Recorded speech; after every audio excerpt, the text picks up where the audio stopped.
Hey there, YouTube. This is Holly Seelger with my show Zoan Politicon, the political animal. I want to welcome all my new subscribers. I'm up to over 300 today. So, I wanted to respond on what I think is the absolute insanity and craziness that's going on right now in the DNC and with the Democratic Party, and what are they thinking right now? They're blaming Russia for the Trump election instead of owning up to the fact that they rigged their own primary. And I think a perfect example of this is what Bernie Sanders has been saying about Russia. He's blaming Russia for the election and saying that the whole talking point that Trump somehow colluded with the Russians to win the election, but yet they're supposed to be our enemy, but yet they're best friends with Trump. Like, I don't understand like what their angle is. And President Obama said that it was a leak, not a hack. If you look up, I've done videos on this about how Obama admits it was a leak. Someone leaked all the information about Hillary Clinton, and it was not Russia. Hillary Clinton was selling uranium to Russia. Like, come on, like everyone's all involved in this together. This is ridiculous. So to hear Bernie Sanders, I know people are going to hate me for saying this, but he's blaming Russia while ignoring his own DNC cheating that happened against him. So he sounds like a crazy old man blaming Russia. Meanwhile, he's totally silent about the fact that he was cheated out of the DNC primary. And the evidence is out there. There's just hours and hours. People were following the DNC primaries. All you Justice Democrats know Bernie Sanders was cheated. All these People's Party, we all know that was complete fraud. And so I think we're going to have an even larger Dem exit with the new DNC chair. I'm going to do another video about my thoughts about that. So I just want to report on Debbie from Same Progressive did a great job talking about Bernie Sanders about this today. But I just want to talk about my thoughts about Bernie Sanders and what's going on. Why is he just sounds like he's making all of his supporters sound crazy when he ignored the fact that he was being cheated time and time and time again. Like, I'm going to bring up the coin toss. There was, Iowa being determined by a coin toss. Like, come on, guys. So here's Trump today. Be thoroughly explored. First, the U.S. intelligence community has concluded that Russia played an active role in the 2016 election with the goal of electing Donald Trump as president. We also know that Trump's campaign had repeated contacts with senior Russian intelligence officials in the year before the election. Was there active collusion and cooperation between the Trump campaign and Russian officials?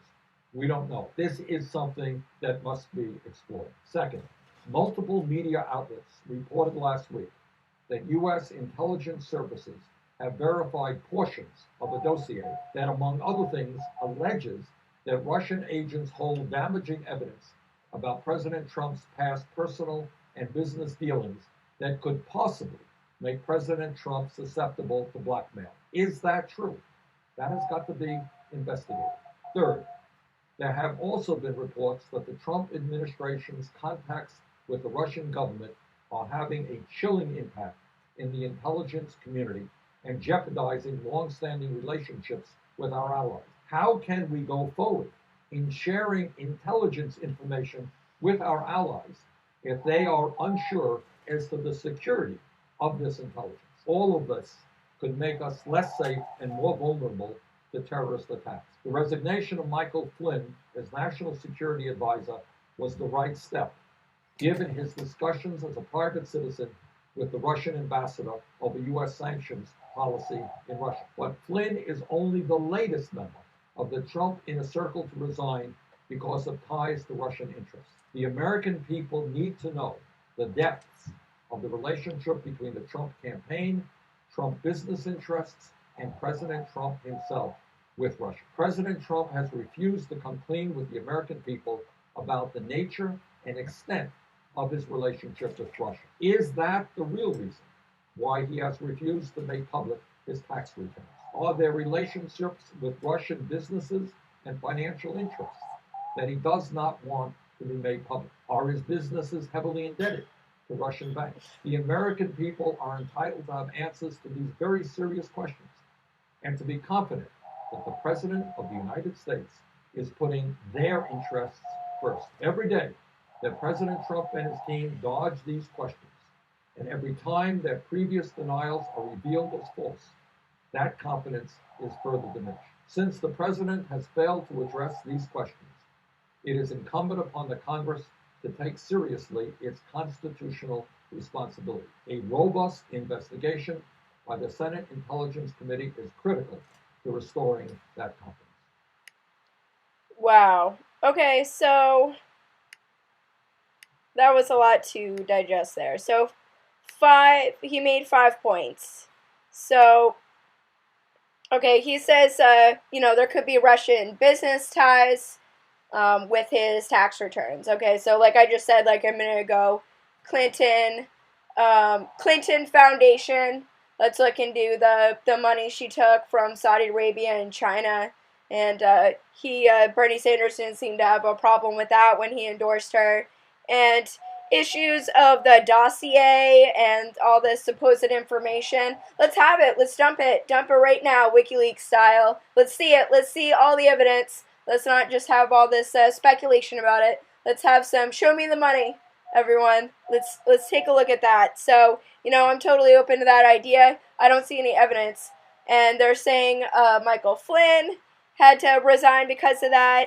And he says, what else did he say? He's just, Trump has got ties to Russia. Michael Flynn was talking to the Russians before then, and maybe Trump's cabinet was talking to the Russians before that.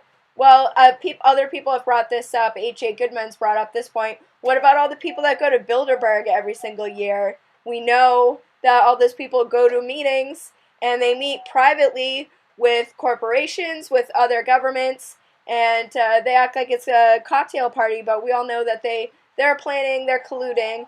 And also, when you are an ambassador, I would kind of assume you would speak to other countries. I don't know. Maybe you can if you're not in office yet officially. I don't know. I would like to hear the transcripts of that, what they were actually talking about.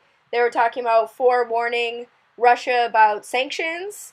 And so just the idea that somehow Trump is in collusion with Russia, but yet Russia is our enemy. And Hillary Clinton said over and over again, like, she doesn't like Russia. She's engaged in proxy wars. I think she said she's wanted to bomb Iran before. Like that would start a war with Russia.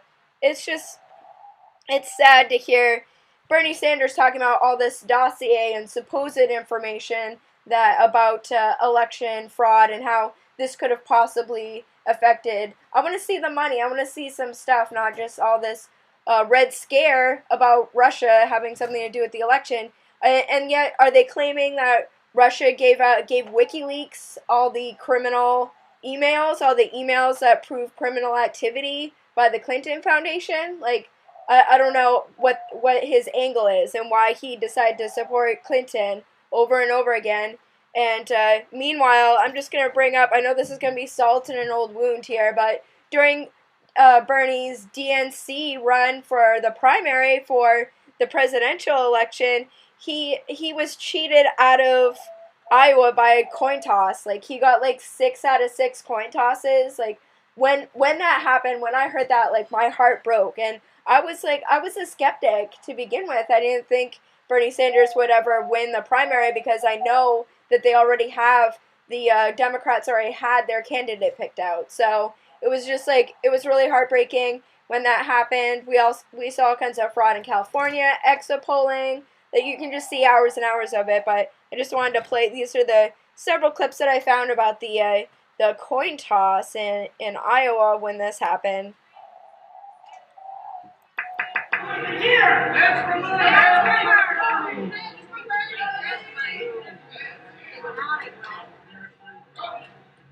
We have 84, another coin toss. Bernie's side is called heads. I'm going to let the coin hit the floor, and if it's heads, Bernie will select. If it's tails, Hillary's side will get the extra delegate. Yes! Yeah!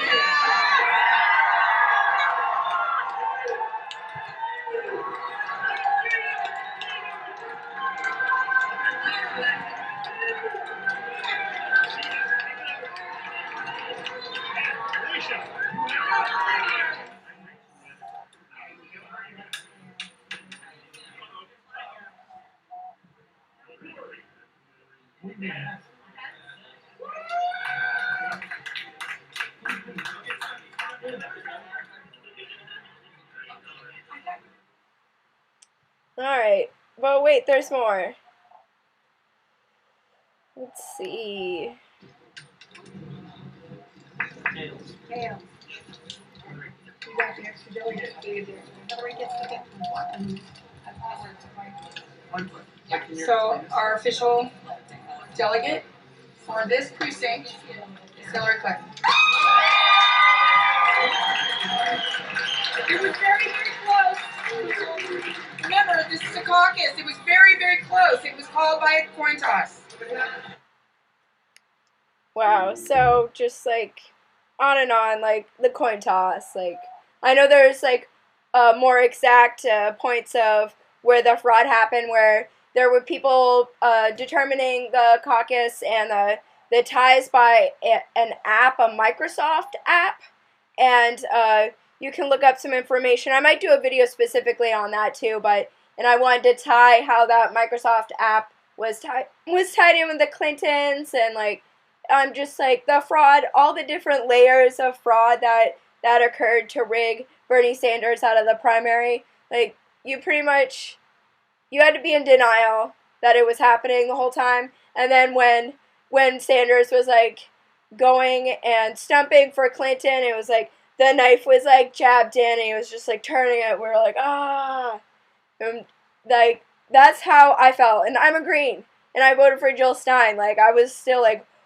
what is going on with the DNC? And so we have the Dem exit. Now we've got like, I'm really excited that I've got Justice Democrats people watching, people who are considering that. Lots of Dem exit people. We're all trying to figure ourselves out here. And also the People's Party, Libertarians, people who are third party. Majority of people in the United States hate both of these parties. So, and they hate all this Red Scare. Like, I'm sure if you polled people, like, the majority of people would be like, no, I don't really want war with Russia right now. That doesn't sound like a good idea. I don't think we should be starting this Red Scare or proxy wars and just, like, blaming Russia for our problems and blaming Russia for, even if they did expose that the Clinton Foundation, like Anthony Weiner, even if they leaked all those emails to WikiLeaks, like, that so much criminal activity was exposed by that. And the FBI says that those are legit emails, and it's just, it goes on and on. So I'm just like, I'm totally frustrated and upset that Sanders is getting behind this whole Russia thing. And it's like, the DNC, people are not going to fall for that anymore. People are leaving the Democrats in massive numbers right now. They are hemorrhaging people right now. And it's because people are waking up. So they need to switch things, like, real quick. Like, they need to pick Ronan for DNC chair. I don't really think that's going to happen. I think probably Perez is going to be picked because he's the one who's backed by Obama and Obama's foundation, Obama's new PACs and his working groups that he's put together to try to take control of the DNC now. So I'll do a video about that. If you liked this video, post in the comments below. Let me know your thoughts, and I hope you have a nice day.